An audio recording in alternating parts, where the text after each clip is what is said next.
Everybody, welcome to Khulna. কোথায় আছি জানেন? এখন লোকেশন দেখেন, দেখে বলেন, আপনারাই বলেন।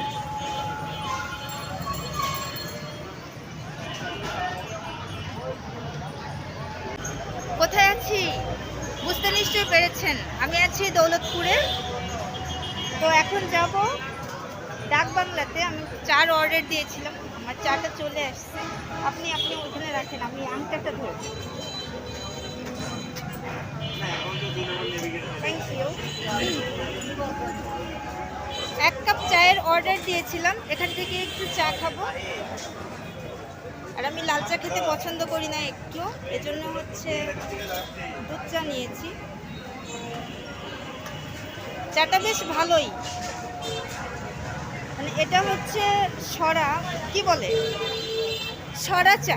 দুধের যে সরটা সেটা হলো চায়ের ভেতরে দেওয়া।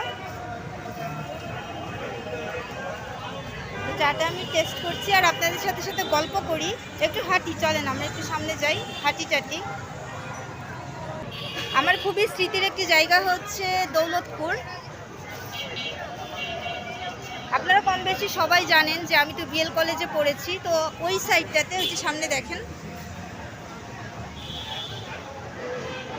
ওই সাইডটাতে হচ্ছে বিএল কলেজের বাস দাঁড়াতো, যে বাসটি নওপাড়া পর্যন্ত যেত। তো আমিও যেতাম নওপাড়াতে, যেহেতু আমার বাসা নওপাড়া।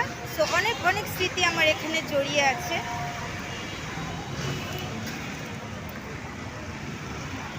আর এই যে সুপার শপটা, হ্যাঁ, এটা হচ্ছে, now the name is Mona super shop. তো এই সুপার শপটা ছিল হচ্ছে সেফ অ্যান্ড সেভস, দৌলতপুরের একটি শাখা ছিল।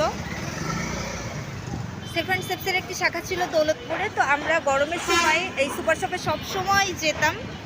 প্রচুর গরম লাগতো, কি করব, বাসের জন্য ওয়েট করতে করতে আমরা হচ্ছে সুপার শপের ভেতরে চলে যেতাম। এক কাপ চায়ের সঙ্গে আপনাদের সাথে গল্প করছি। জানেন তো আমার হলো স্ট্রিটে দাঁড়িয়ে খেতে খুবই ভালো লাগে, এটা কিন্তু আপনারা জানেনই, সবসময় জানেন। আর চাটা শেষ করব কখন জানেন? এটা শেষ করব আপনাদের সাথে কথা বলার পরে। চাটা আমি শেষ করব। আর এখন হলো ঢাকার মতো অবস্থা সব জায়গায়। আমাদের খুলনা মহানগরী আগে এতটা জ্যাম হতো না, কিন্তু এখন প্রচুর পরিমাণে জ্যাম হয়। আর আমাদের নওপাড়ার কথা আর কি বলবো,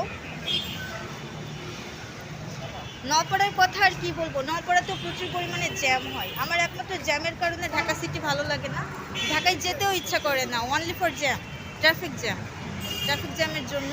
বাট সেম জিনিসটা হচ্ছে খুলনাতেও হচ্ছে।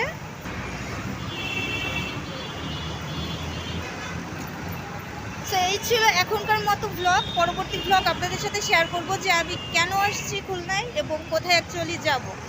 সো দেন বাই, টাটা, আল্লাহ হাফেজ।